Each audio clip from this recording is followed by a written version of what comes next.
Welcome back to Sense Talking. It's been a while, and we are here now. Yeah, it's good to be back. So you're diving into the deep dive, and today we're unearthing a really sensational story. Back in 2016, this thing didn't just go viral, it absolutely exploded. Right. All over the internet. Exactly. It sparked this huge global conversation. And honestly, it still feels relevant. We're talking about a young woman, 20 iPhones, and get this, a house down payment. It's this tale that really blurs the lines, between like cunning strategy, maybe raw desperation, and definitely some kind of controversial ingenuity. Yeah, and it's way more than just some fleeting internet meme or trend. It really did become this kind of powerful social mirror. How so? Well, it reflected back all these anxieties and aspirations felt by millions of people. So our mission in this deep dive is to really peel back the layers on this whole internet sensation. Okay. We'll look at the core facts, what actually happened, track how it spread so incredibly fast, the viral part. Explore this sort of surprising personal context of the woman involved, Xiaoli, and really dig into the wildly polarized public reactions it caused. Polarized is probably an understatement. Definitely. So the goal isn't just to tell you what happened, but to help understand why this specific story hit such a nerve, why it resonated so deeply with so many people. Okay, let's unpack this then. Nice. This incredible narrative, the core of it, Xiaoli's story, that's the pseudonym she used, right? That's the one, yeah. It's almost legendary in its sheer audacity. Picture this. 2016, the iPhone 7 is the gadget. Everyone wants one. Oh yeah, peak iPhone hype. Totally. Sleek, powerful, major status symbol. Now imagine this young Chinese woman, Xiaoli, allegedly convinces 20 different boyfriends. 20, sorry, that number. I know. 20 separate guys, each one, to buy her a brand new iPhone 7. Wow. I mean, 20. That's not just, a few nice gifts. That's practically enough to stock a small phone shop. It really is. It takes a certain kind of, organizational skill, let's say, to juggle all that. It truly does. And this is where the story pivots, right? It goes from just relationship drama to this strategic financial move. Exactly. Because Xiaoli wasn't just collecting these phones as trophies or anything. She wasn't using them. She had this incredibly pragmatic, almost cold plan. Okay, what does she do? Instead of keeping them, she gathered all 20 phones up and really efficiently sold them in bulk. Not one by one. No, she didn't try to maximize profit that way, just offloaded the whole lot to one single mobile phone recycling company. Smart, in a way. Quicker. Very. And the sum she got was around 120,000 Chinese yuan. Now, to put that in perspective for everyone listening, at that time, that was pretty significant. Somewhere between, say, 17,700 and 18,000 US dollars. Wow, okay, so that's a serious chunk of change from flipping iPhones. A very substantial liquid asset, yeah. So she turned 20 pieces of super desirable tech into actual cash. Can you just imagine the logistics of that? Never mind the nerve required. It's quite something. And here's the kicker, right? The ultimate goal. It wasn't what you might expect. Not at all. She didn't splash out on designer gear or a fancy holiday or anything like that. No luxury goods. Instead, she took that entire lump sum, almost 18 grand, and used it as the down payment for a house. Yeah. A house. Think about that. She literally transformed these symbols of, modern vanity, these gadgets, into actual tangible financial security. Bricks and mortar. It's an incredible pivot, isn't it? From consumerism straight to homeownership. It really is, almost poetic in a weird way. Yeah. But it makes you ask, what drives someone to do something so extreme? Yeah. So unconventional. Well, and how the story itself traveled is just as fascinating. It's like a masterclass in modern virality. How did it first break? It started on Weibo. For anyone who doesn't know, that's basically China's main microblogging platform, kind of like Twitter, but maybe even more integrated into daily life there. Okay. A blogger called Proud Kyoba first shared Xiaoli's story, her exploit, and the reaction was, instant. Just blew up. Absolutely. The sheer audacity, like you said, that was the hook. Yeah. Irresistible gossip, right? The hashtag 20 mobiles for a house, it didn't just trend, it exploded. Over 13 million mentions, really fast. 13 million, wow. And this wasn't just people sharing it. It was arguments, admiration, disbelief, outrage, everything, all happening in real time online. And what made it stick? Because lots of crazy stories float around online. What made this one different? That's a key point. What really cemented it and set it apart from just rumor was this layer of credibility that came out. Ah, the verification part? Exactly. It wasn't just anonymous chatter. This mobile phone recycling company, Bao, they actually came forward publicly. No way. Yeah, they confirmed that, yes, they had bought 20 iPhones from a single woman right around that time. Okay, so that grounds the financial part of it. Precisely. Now, they couldn't confirm the whole 20 boyfriends angle, obviously. Yeah. But the corporate admission, that confirmed the transaction and moved it from just a wild story to, okay, this financial part actually happened. Which gave it weight. Huge weight and legitimacy. And that's when it jumped from Weibo into mainstream news in China and then internationally. Yeah. It wasn't just some urban legend anymore. There was a real business deal there. Okay, but then the story got even more complicated, didn't it? It really did. What's truly fascinating is how the narrative kept evolving. It didn't just stay as girl scams boyfriends. Right.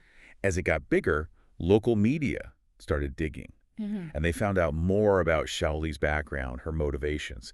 And it added this layer of nuance. What did they find? Well, it turns out she came from a working-class background, which, in China's economy often means pretty significant financial pressure, limited options. Okay. And here's the really critical piece of cultural context. She was the eldest daughter. And that carries weight. Immense weight. Yeah. There's this deeply ingrained cultural duty, filial piety, to support aging parents. It's not just about respect. It's often a direct financial responsibility. So it might mean putting your own life on hold. Often, yeah. Delaying marriage, buying a home, things like that, to make sure your parents are secure. For Xiaoli, this wasn't just some abstract idea. It sounds like it was a very real, very pressing burden. That definitely adds another dimension. It kind of complicates the simple scammer label, doesn't it? Completely. So if you know that she was maybe driven by this really deep cultural obligation, this need to provide for her parents, not just herself, how does that shift your view of what she did? That's the question everyone started asking. Does it make it less about cynical exploitation and more, I don't know, a desperate strategy, maybe even understandable in a way? It forces you to grapple with that tension, right? Between personal ethics and these huge societal pressures. Can the ends justify the means when basic security, maybe for your whole family, is on the line? Yeah, it makes her seem less like a caricature and more like a real person dealing with some intense, complex stuff. Absolutely. And once that context got out, the public debate, which was already, pretty fiery, it just got even more polarized, even more emotional. On one side, you had loads of people who were actually applauding Xiaoli. Genuinely. Applauding her. For what? For them, she wasn't a villain at all. She was like a symbol of resourcefulness, Wow. ingenuity, someone who cleverly played the hand she was dealt in this tech-obsessed, appearance-focused world. Kind of like hustle culture. Exactly. They saw parallels there, celebrating unconventional ways to succeed when the system feels stacked against you. For them, Xiaoli represented survival. A clever hack, especially with housing costs soaring everywhere, feeling impossible for young people. So she beat the system. That was their view. She found a way to get that security that felt out of reach for so many average people. Okay, but then there's the other side. The critics. Oh, definitely. Just as vocal, just as passionate. They absolutely condemned her methods. No gray area for them. What was their main argument? Fundamentally, that it was manipulative, Yeah. deeply unethical, dishonest. They argued she basically reduced human relationships, romance, down to a transaction. Exploiting trust for money. Precisely. Yeah. Exploiting trust, emotional connection, all for financial gain.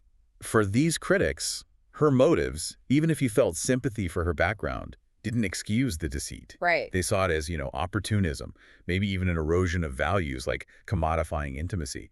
It really sparked this massive moral debate online. Comment sections, forums, just full of people arguing about the ethics of it all. The morality versus the cleverness. That's a great way to put it. If we connect this to the bigger picture, that moral divide is so telling. It highlights how often the judgment of her choices, was it right, was it wrong, what about the boyfriends? That often it completely overshadowed the sheer ingenuity of the financial move itself. Like, people forgot she actually secured a down payment for a house this way. Almost. They got so caught up in the ethics that the cleverness of the plan became secondary. This wasn't just about iPhones. It was like a moral test case for the internet. It forced people to confront their own values about honesty, desperation, ambition. Especially in this kind of rapidly changing world. Yeah.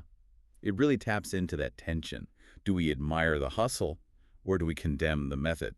Particularly when the stakes, like housing, feel so incredibly high. So what does this all mean? Stepping back from the iPhones, the boyfriends, the house, this story clearly became more than just a viral hit. It tapped into something deeper. It really did. And it raises this vital question. Why this story? Why did it resonate so much? Yeah, what was it? Xiaoli's story, however you frame it, cautionary tale, clever hustle, extreme filial piety, it captured these profound anxieties of a whole generation, Particularly around money and housing. especially around housing and financial stability. It really hit home for young people, not just in China, but globally. People facing these huge, maybe insurmountable challenges just trying to get by, trying to get secure in today's world. Right. The pressure to own property is immense in many places. Exactly. And traditional paths to security or wealth feel less certain, less accessible for a lot of people now. Her story, extreme as it is, became this kind of stark illustration of the lengths people might feel forced to go to just to get that basic security. It reflected a real pressure point. A collective pressure point, yeah, Yeah. like a shared frustration and that deep desire for stability. And that really brings us back to the listener, doesn't it? To you. This story kind of forces us to look at our own values. It does. In a world where that financial security feels increasingly difficult to achieve for so many, where the old rules maybe don't apply anymore, how do you weigh the ethics? How do you balance the ethics of an unconventional path, maybe a morally gray path, towards stability, against the kind of desperation that might push someone onto that path in the first place? It's a tough question. It really is. And it's one that sticks with you long after you forget the details about the iPhones. It challenges us to think about individual choices, those big societal pressures, and what we even consider acceptable anymore when people are just trying to build a better life. A lot to think about there. Definitely. We thank those who have been listening to our research and encourage you to subscribe to SenseTalking. It motivates our researchers. They need iPhones too. Until next time. Thanks.